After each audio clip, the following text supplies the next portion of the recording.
Tim, why can't these other views of God's sovereignty work? And I guess what is the problem that you're trying to solve in your book? Yeah. Okay. Well, the other views of God's sovereignty. Let's start with Calvinism. I used to By the be. way, Yeah. yes, were you going to say you used to be a Calvinist? Yeah. Okay, then let's talk about that just for a moment as you enter, because I used to be a 5-point Calvinist too, Tim. Yeah. Right. We had some good talks about that. Yeah. So yeah, I used to be what I called a hardcore cage stage Calvinist for many years. In fact, I didn't just merely affirm all 5 points of TULIP, right? The famous 5 points of Calvinism. I went even further and affirmed ED or EDD, which is not necessary, but quite common for Calvinists to do. So let me describe ED. Calvinism is often reduced to what I describe as exhaustive divine determinism. So that's your ED, your EDD, exhaustive divine determinism. And that's a view that God exhaustively causes and determines in one way or another all things, everything that happens, every event. And now here's the deal. If all things really means all things, then this would include all the thoughts, actions, beliefs, and behaviors of all people all the time. So every single thought in your head, every word in your head, and every action that follows is ultimately caused and determined by God on this view. So yeah, that was the view that I affirmed. In fact, I called myself a cage stage Calvinist, and that means I was ready to fight on this issue with anybody, anywhere. Like most Calvinists, right? Right.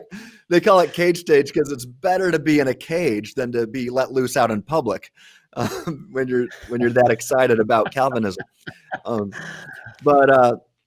So I used to be this hardcore Calvinist, and as you can imagine, though, this rightly leads many to conclude that if God is causing and determining all your thoughts and beliefs and actions and behaviors all the time, well, this leads many to conclude that if the view of Calvinism is true, then God is ultimately the author of evil and the one who forces the majority of humanity to suffer into the eternal fires of hell, for all eternity and into the infinite future. And I do think this is a logical outworking of the view, and I explain this in my book. So this doesn't it doesn't seem like, when you think about that, if God is causing and determining the Holocaust or causing and determining Ted Bundy or, fill in the blank with any evil, and let alone causing and determining the vast majority of humans to suffer into the infinite future of hell, that doesn't really seem like the omnibenevolent God who is love, according to 1 John 4:8.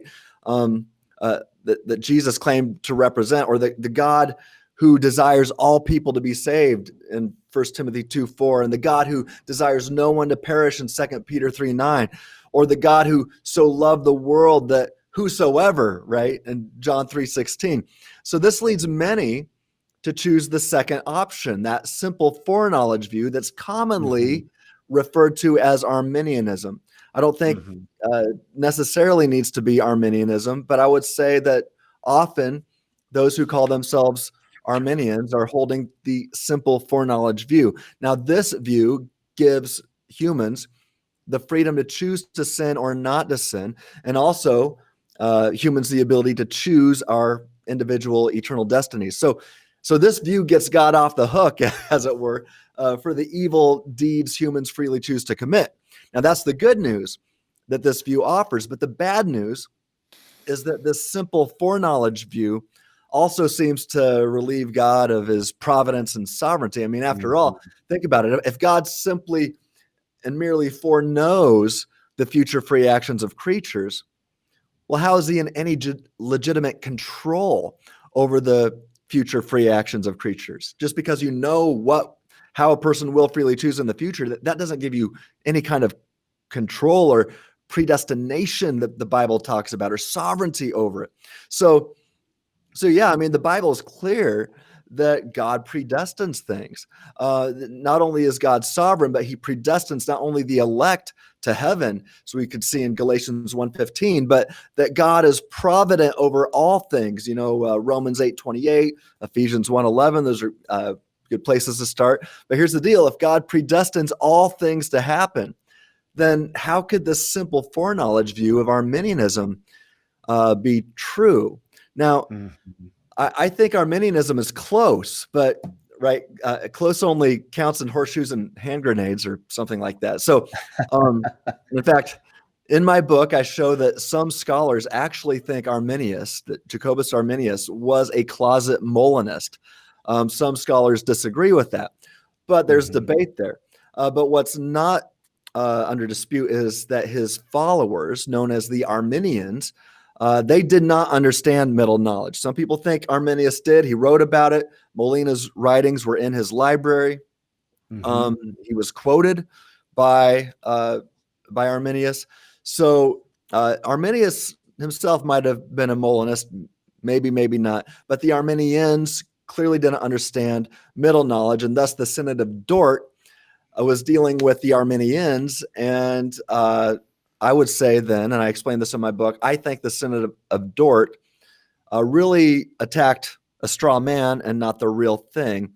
But I spend multiple chapters on history of thought, from Augustine to Aquinas to Calvin and Luther and Melanchthon, and to Arminius and obviously Molina and the Synod of Dort, and even all the way to Jonathan Edwards.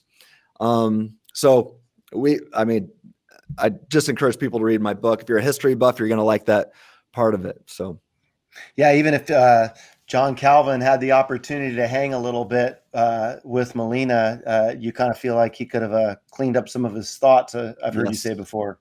Right. That's exactly right. Well, I hope you enjoyed that video with Dr. Tim Stratton. There is an entire conversation with Tim Stratton and Bobby Conway about the subject of Molinism, predestination, and so much more. You're going to want to check that out. Click on the link right here. If you enjoyed this conversation and you're looking for more credible answers to curious questions, go ahead and click above on subscribe. And we'll see you next time on 1 Minute Apologist.